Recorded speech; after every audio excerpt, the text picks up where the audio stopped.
And the article it was about how Berkshire is selling a few banking stocks, and he's doubling down on his PoolCorp position. Really? So I thought that's pretty cool to think that Warren Buffett bought stock in our company. So that's a good thing. Yeah, to it's tell a source of there. pride. Yeah. Yeah, that's awesome. How cool is that? Yeah. That's really that guy. Yeah. But we can never predict the future. But the one thing I learned over 40 years is that it's a great industry.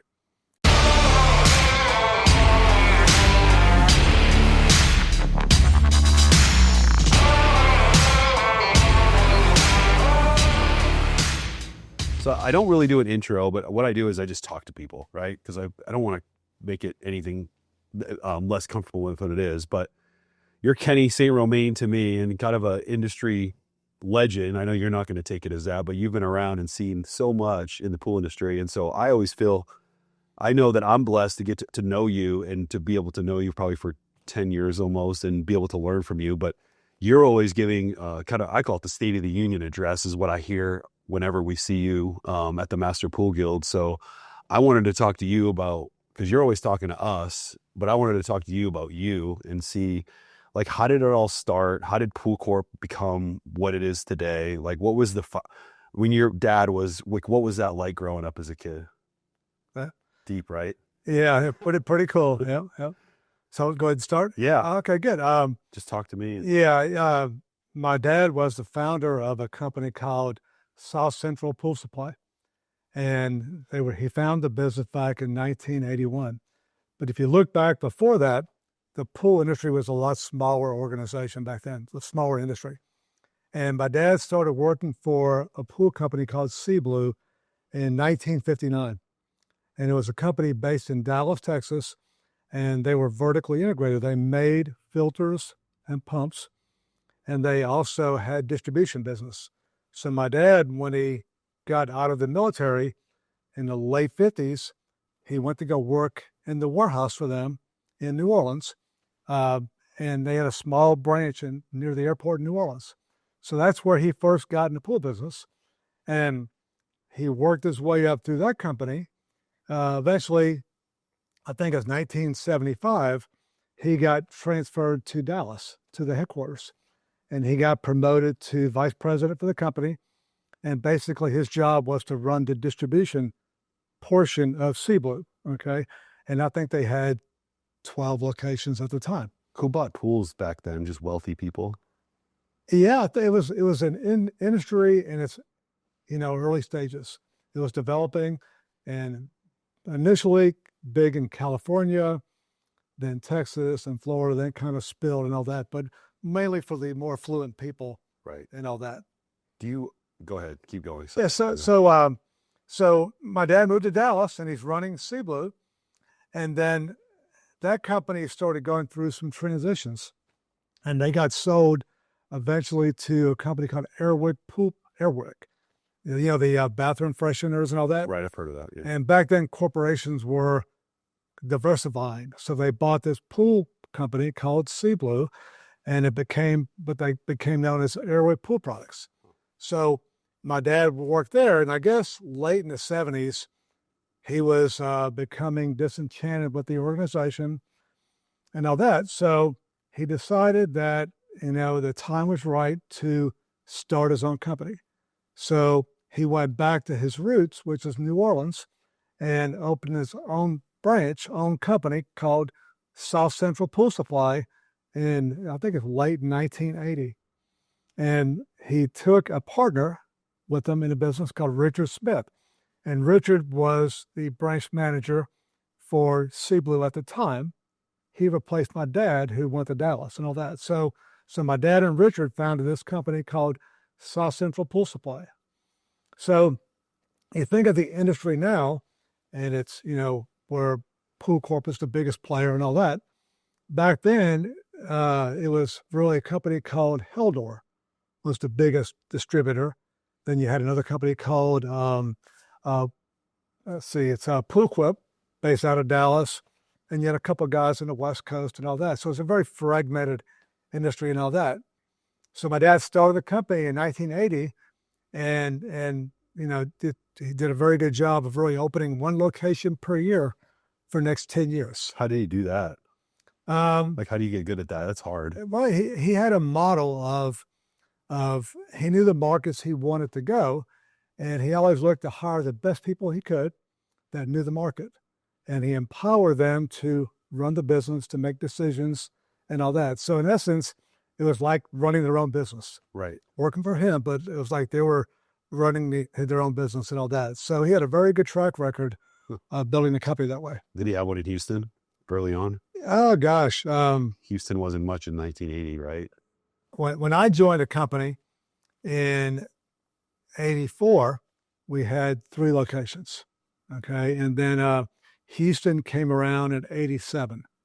The first bunch of years, we focused on the tier 2 markets, not Dallas, not Houston, more like Little Rock, Oklahoma, New Orleans, Baton Rouge, Mississippi, Jackson, etc.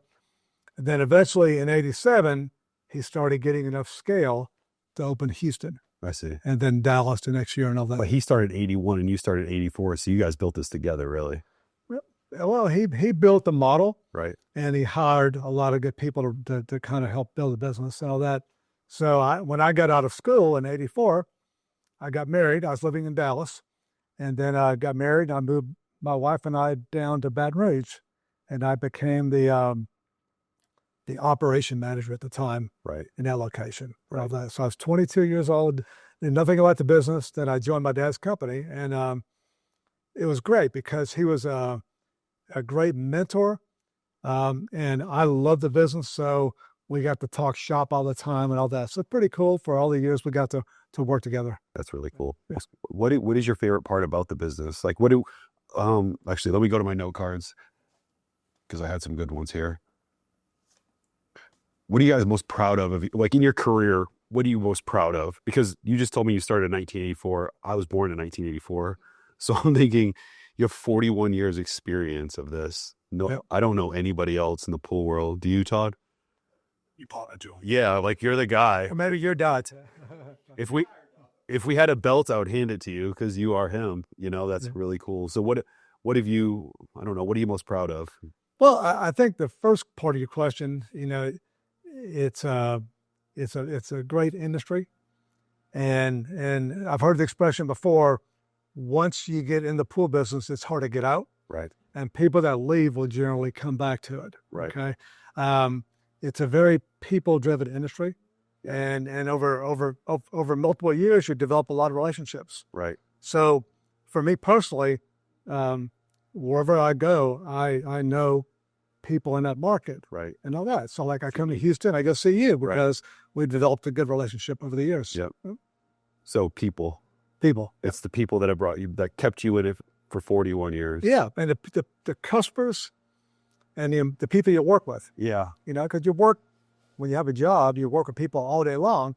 It's your work life. You have good people over there. Yeah, and I've had the benefit to work with some really talented people. Right. And you're the guy, you do it like your dad, right? You kind of just let everybody, I've seen how you operate, and you let other people lead. You got that from your dad, huh? Yeah. Hire good people. Yeah. And let them make decisions and all that. Okay, let me go back to this one. So how has your strategy evolved over the years to maintain leadership in a changing market? Because pools are like this. It's never like this, right? You know that. I know that. I wish it was like this. Do you want to tell him to get out of there? Yeah, you're Oh, okay. My landscape guys, every time we do this, they're just blowing. I love him to death. He's been doing my stuff for 12, 15 years, but yeah, he'll do a good job. Mr. Tella is there. He was just at my house. I love that guy. But anyways, what do you guys do differently in order to maintain your dominance in the industry? It's not easy. I learned early on in my career, my earlier days, we were chasing the builder, right, the pool builder. And our success, we always thought, was deemed to how many pools were being built a year. And in 2008, 2009, when the big recession hit, pool construction dropped from like 190,000 to 40,000. Wow. So it was a big reset. But we had a initial downturn, but we quickly got back on track because all the pools that were built those preceding years started needing renovations and remodel and all the aftermarket and all that. So I guess at that point in time, we as a company realized that what's the crown jewel of this industry is the aftermarket. It's the pools that are in the ground and the required upkeep to keep these pools running, as well as the renovation of those pools. So I wouldn't ever think that either. Yeah. For many years, we thought it was pool building. Right. And we learned later that the install base is really the backbone of the industry. And now that Houston, let's say Houston's been really big since 1990. I don't know exactly when the boom was. I don't have that history because I moved here only 20 years ago, but we're getting a lot of remodels now because of the homes in the Woodlands and other areas. Vic, right? These houses were built in the 70s, 80s, and people are just remodeling and rebuilding. And so it's been pretty good for us. You do some remodels, huh? Sometimes we go to remodels like, it's just talent coping because these guys are used to designing amazing backyards, you know?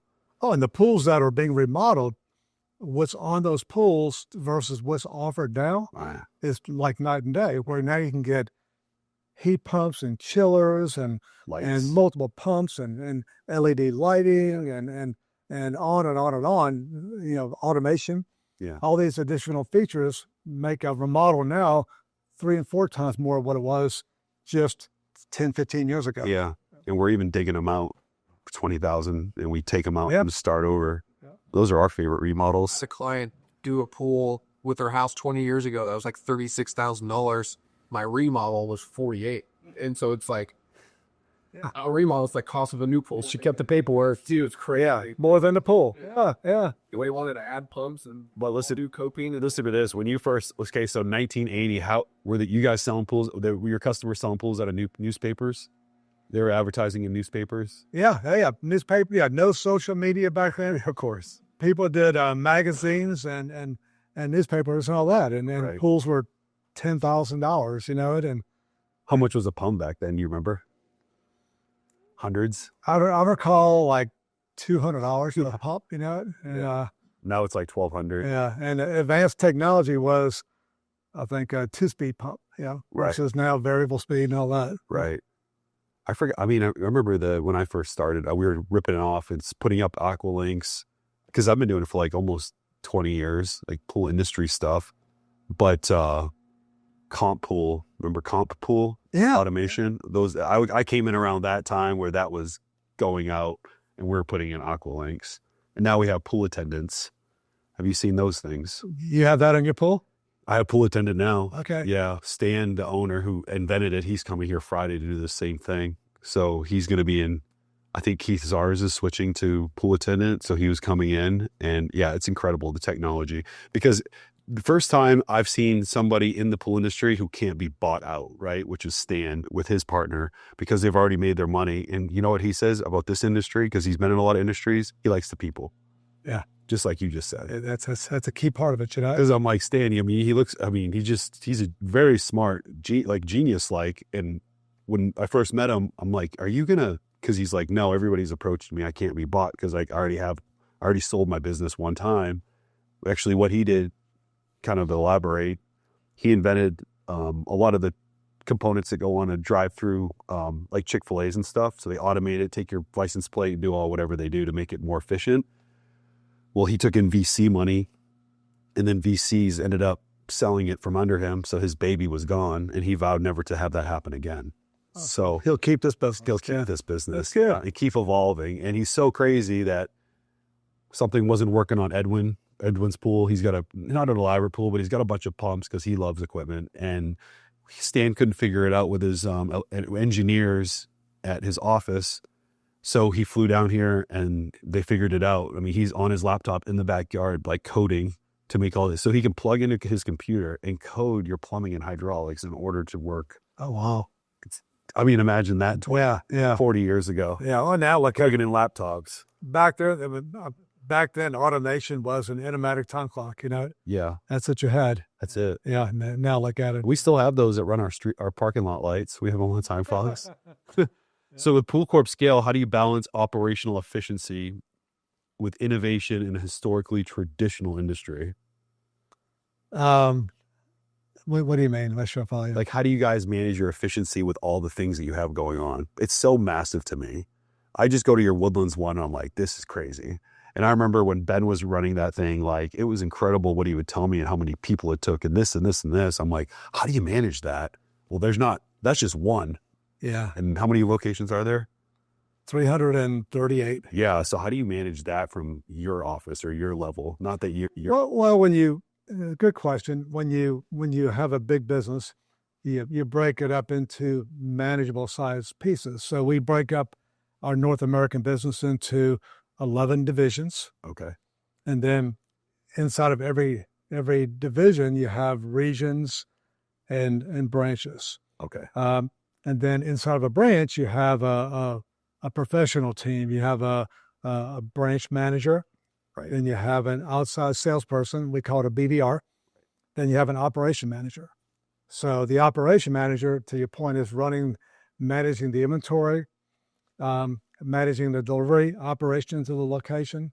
And you devise a lot of measurements, ways to measure yourself. Right. And we've done things like, your inventory is your biggest asset. So we got to make sure the inventory is in stock.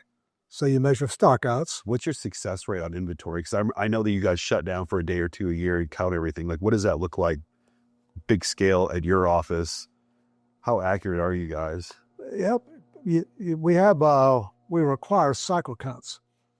In the old days, we had that was physical year end, and you end up with a deviation from what is your actual versus your book value. And now we do cycle counts every month, every week. So we're continually fine tuning our inventory. So you're catching issues sooner instead of waiting until year end. So you guys don't have a huge problem with that at all? Now, you always have breakage and, Sure. piece of travertine breaks or, pallet of cement gets a forklift blade through it. Stuff like that always happens. You make mistakes pulling orders, but as time goes by, we get better and better at managing it. So it's you measure it as a percentage of your sales.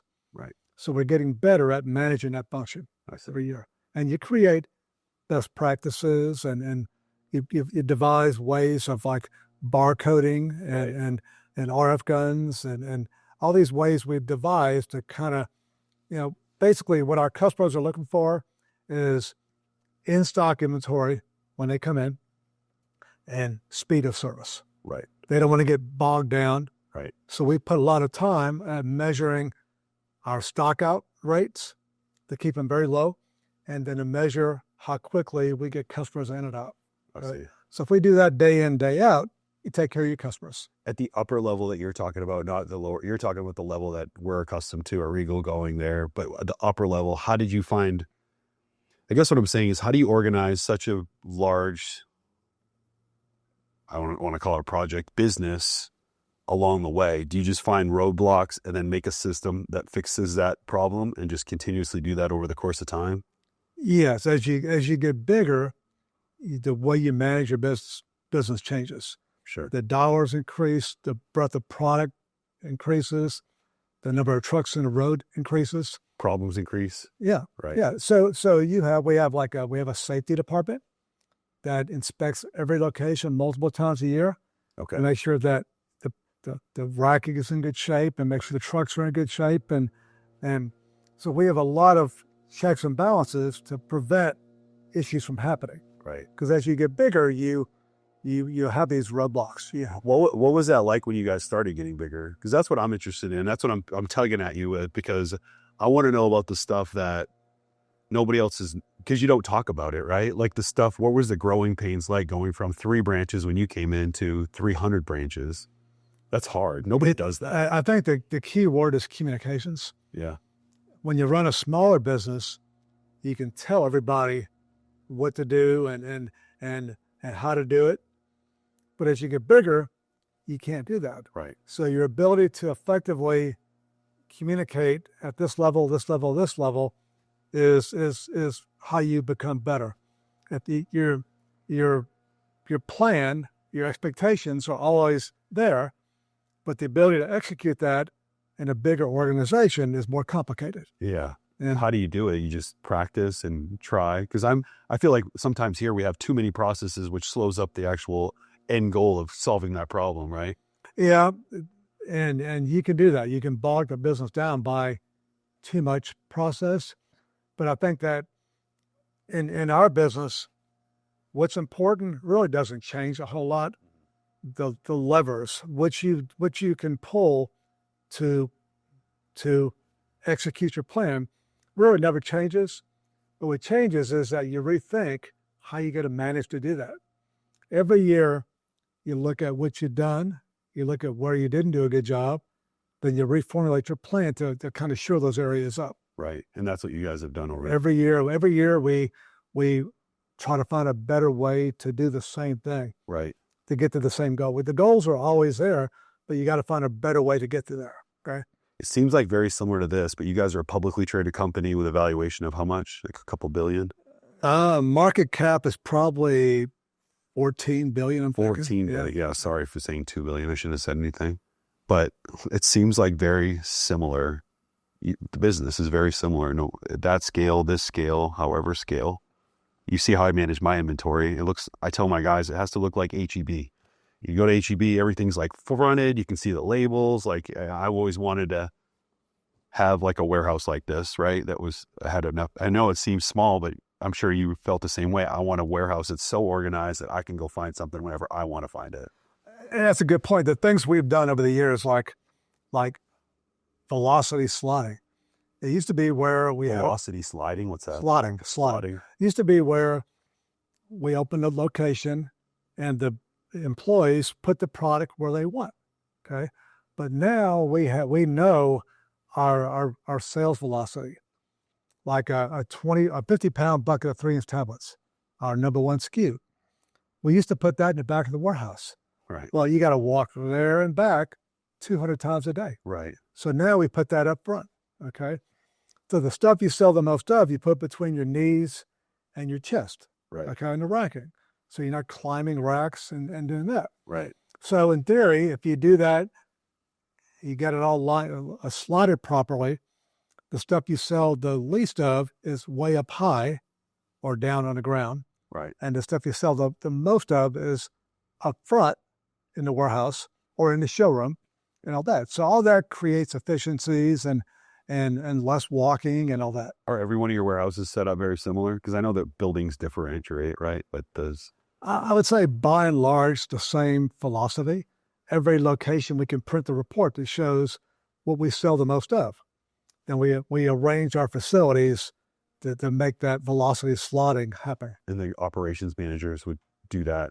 Yep. Corporate kind of says, hey, look at this. And then you guys do it and we have support teams like operations support that travel around to help us accomplish that. Right. Yep. I think it's cool because I'm around a lot of people with large businesses, but probably yours is the biggest business now that you said that. Like I know a couple billionaires, but like when you look at an evaluation of they're not publicly traded companies, right? That's hard to build, right? Yeah. In a whole, there is no others, right? Because I mean, Pool is on my phone because I know that stock affects my life, right? It really does.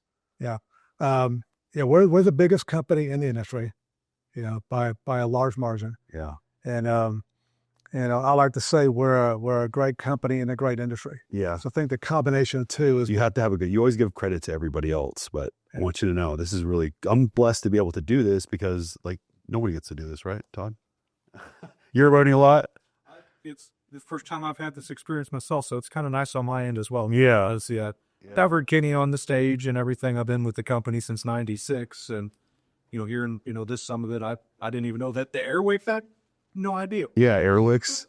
Air Wick. Yeah, that's crazy. They were in the pool stuff. Yeah.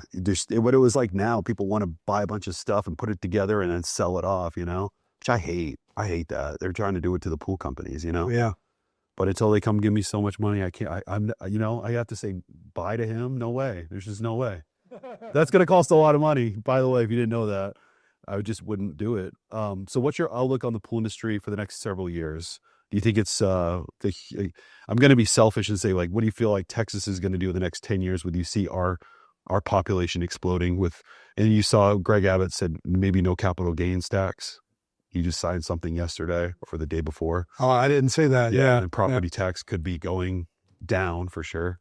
Well, the Sun Belt, whether it's Arizona, Texas and Florida, really the hottest markets with the most growth and all that. They have population moving in those areas. Certainly. Okay. Some of the northern markets are losing people as they migrate south and all that. Right. Yeah. And but we're in industry's in a slump right now. We've been through a very consistently growing industry, and COVID shot us way up. Right. And I think we pulled back, and it feels like that the industry got caught. COVID triggered inflation. The inflation drove interest rates up. So now we have an industry where rates are high. Right. And it looks like housing is not selling very good either. So there's a pent-up demand being created for probably pool construction, remodels, and also for homes that will probably be unleashed when interest rates drop. Do you think, is it typically, I was actually looking at your stock yesterday, and can you dictate the pool industry, pool stock? No. You can't? No. I was always wondering that. Yeah. Okay. Well, that stinks. There's no hack. There's no cheat code. Because I'm always like, what's the industry going to do? And then we're even. And then... it's hard to predict the future, but I was reading the Wall Street Journal yesterday at home, and I saw, every now and then you see our company in there. Yeah. And I was just flipping through some articles, and I saw something about Berkshire Hathaway. And, Warren Buffett's now going to be stepping down as the CEO. And the article was about how Berkshire is selling a few banking stocks, and he's doubling down on his PoolCorp position. Really? So I thought that's pretty cool to think that Warren Buffett bought stock in our company. So that's a good thing. Yeah, to it's tell a source of pride. Yeah. Yeah. That's awesome. How cool is that? Yeah. That's really that guy. Yeah. But we can never predict the future. But the one thing I learned over 40 years is that it's a great industry. And the trend line is always growing in the industry. There's been a few ups and downs, but it always gets back on track and growing. And there's still more pools being built every year. Right. And that creates the install base of pools, which gets bigger and bigger. To remodel a pool, the value keeps growing. The vendors are delivering a lot of good products to consumers. That gives them more automation and easier to control their pool. Do you see the big three more innovation? Like they're going to put more money into innovating pool products? You see? It feels like that. Yeah. It's come a long ways. Yeah. Robotic cleaners. I mean, right. I think back to, it used to be all suction cleaners, and now it's dominated by robotics. Yeah. Even those ones I've never seen before. So what I've been seeing, this is good for you, is I'll go to a backyard and they don't buy a cleaner because there's one online they wanted to buy. And then there's a cleaner in the pool that I've never seen, and it's really good. Yeah. And I don't know the name of them, but they're just buying them on Amazon now and throw it. They even have one that goes around the top and skims the top because we get June bugs here in Houston. So you got one on the top and one on the bottom. It's why. Take out the box, you plug it in, then you get a good product. So that's been a really pretty revolutionary product. Yeah. So, what else do you think like the next revolutionary product will go other than, automation and lights are huge. Hopefully they're going to continue to put more money in lighting. The indoor home lighting is incredible. I think they're going to continually fine tune the controlling your phone, making that easier and easier to control your pool from your phone. I think that the sanitation side, salt is very big, but I think that in certain regions that salt's big. Yeah. Yeah. What's Florida mostly? Is that salt? It's still a good bit salt. Yeah. Okay. Yeah. Houston, it seems like, sorry to cut you off, but Houston, it's, maybe 10% salt now, but it used to be 50%. It just kind of went down. Yeah.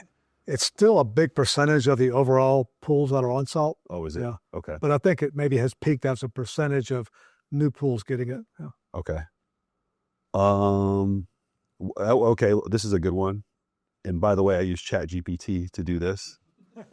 Because what I've learned, not that I want to be dependent on that at all, because I don't think so I'm not going to ask you an AI question about pools, because you can't take the soul out of us, right? It's a people business, like you've just been telling me, like Stan does. We always go to people's homes. We see where they live. There's no robot that's going to be able to do that. So I wasn't going to ask you about that. But what do you see the biggest opportunities or threats facing the pool industry over the next 10 years? Do you feel like there are already threats? Do you feel like we're going to just have continuous decent growth? I don't see any real threats. I think that, there's still, families being formed, buying houses, and a pool is still a great backyard entertainment for the family. So I think that that's always going to be the case. It's still great exercise. It's great for the kids and all that. So I don't see anything to derail the industry at all. Have you heard about the nano bubble technology that they're trying to release for the residential pool industry? No. So nanobubbles are out to penetrate. They can, and I don't want to get too scientific, but they can penetrate your skin and make you feel better, right? Like oxygen baths, they have that now. So it penetrates the pores and makes you feel better. So the Ass Boys, the Shasta guys are working on that because they have enough money to do that, right? They could develop their own stuff. They invented the infloor. Yeah. So that's what they're, anyways. There'll be innovations that we don't know about, that'll make things better. Right. But I think that the big thing now I hear a lot about is the cold water plunge. Yeah. And I use that a lot. Yeah. For 5 years. I hear lots and lots about that now. I just showed you one that we built. That's like a $50,000 one. Yeah, that's cool. So, hey, if you want a $50,000 cold plunge, but we also have them for $5,000 that I'll show it to you. Actually, it's out here, and it's just a chest, but it's actually a lot nicer because for the first 3 years, I just used a meat freezer, and then I can't fit in it because I'm too wide. So I'd always be halfway in it. And eventually I'm a pool guy. Let me just buy one of these things. But they were becoming $10,000, $12,000. So they make economical ones, and then we can actually make custom ones. And then we hook a giant chiller up to it and put a filter pump and just a chiller and a filter pump and a filter on it. And we just leave it on 24/7. So if you keep it at 50 degrees, that's the ideal temperature. And anything less than that hasn't been proven, they say, to benefit you any more than that. So I used to do it way less, but now. Okay, is there anything else that, Todd, is there any questions that I should ask him while I have him right here? No. No. Big I'd ask. What's that? Nothing. Is there anything else you want to talk about? I think we covered a lot, but thanks for doing it. But what is what's your future? What is the future of PoolCorp look like? Are you going to be here till forever? No. There's an end game maybe eventually. I'm 62 years old now, so you look great, 62. Well, thank you. And I think the future for the company is very bright. Again, we're a great company in a great industry, and I think that our company has been blessed with an amazing track record. Yeah. We're respected in the financial markets, and I think that we're a very disciplined company, so we're looking for ways to continually grow. But at the root of our company is the pool business, right? And so we continually look for ways to get better within that space. Right. So when you leave, eventually, I won't hold you to anything, but eventually when you retire, you'll feel good because you left the right people in the right places. Yeah. That's the best part of my job is the people that I work with. What's your day-to-day like? Because you operate a little differently than you would anticipate a founder. Like basically you are a founder because you started 3 years after you're dead. So I'm going to call you a founder. Like what's your day-to-day like 4 years into it? Well, this is for me too, by the way. Okay. My job is senior VP. Okay. I oversee the North American 338 branches. They report up under me. And I report to the CEO, Pete Arvan. Okay. And I spend my day making sure we get the right people in the right places, making sure we're hitting our numbers, right? Looking for ways to grow. We in spite of this sales slowdown we're seeing in the industry, we're still opening 10 locations a year. It's incredible. So we have lots of locations underway, and then a company our size, we're buying, tractor trailers every day and re-racking warehouses and just a lot of, stuff you got to approve and all that. So how many people are directly under you? Gosh, All the regional guys? Or? I have probably 14 direct reports. Okay. I think we have like 4,000 employees. Is Ben a direct report now to you? Ben, no, Ben, we hired a new VP for the East. Okay. Ben is under him. Okay. But I still talk to Ben a good bit. Yeah, good. I talked to Ben too. I'll tell you, 2008 is about when we started, and Ben was like, "Don't do it, dude. Don't do it." And I'm like, "I'm gonna do it. I'm gonna do it." And that's my good buddy that he moved away. You guys took him from me, so I'll blame you for that. That's one bad thing about PoolCorp. Yeah, Ben's a great example. Ben was a branch manager here. Yeah. At the Woodlands in Houston. Then we had an opportunity to be a regional manager up in Michigan. Right. So he moved his family to Michigan. And then a few years later, he became a general manager. Right. Over a large business for us. He's doing a lot of stuff, he said. Yeah. He's on the road. He's opening branches. Yeah. His daughter's going to Grand Valley State. I thought that was cool. I talked to him last week because I'm always trying to get him to come down here, but he never comes. And when he left, I was fat, and he came back. And now when he comes back, I'm skinny. And now he got fat.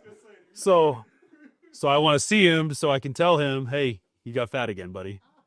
Yeah. So thank you for coming in and doing this. I know there's cameras in front of us and stuff, but I was happy to hear some of your history that you're willing to tell us about that's cool about the Air Wick and all that stuff. So I appreciate it. Yeah. My dad retired. Finish that story. He sold the business in I think it's in 92. Okay. To a private equity company. And then he retired in 98. Okay. And then we've had a couple other CEOs come in. Manny Perez came after my dad, and he was an incredible leader to get us through many years. Then Manny retired, and Pete Arvan came on and replaced Manny. So we've had great leadership. So there hasn't been a lot of CEOs. No. Did you ever want to be CEO? No. I think that that's tough. I'm wired more for what I do, for the people, not the board. I enjoy the sales side, the employee side, the customer side. Does it really feel like you've ever worked, or I know that's an old adage, but it feels like work sometimes, but most of the time it's just what you do. You gotta enjoy what you do, and you gotta make it where you enjoy what you do. I've been lucky, to have that right balance. It's a hard industry. It's busy, seasonally demanding, but I've enjoyed what I've done. What was the most stressful time in your career? Was it 2008? 08 was tough. We had a right-sized business a little bit, but not really. No. I mean, the toughest part is always just the, managing the business every day to take care of the customers, right? That's our probably COVID was the toughest. COVID, when we couldn't get product. Right. The industry was oversold, and we had more demand than we could ever envision, right. So we couldn't get product.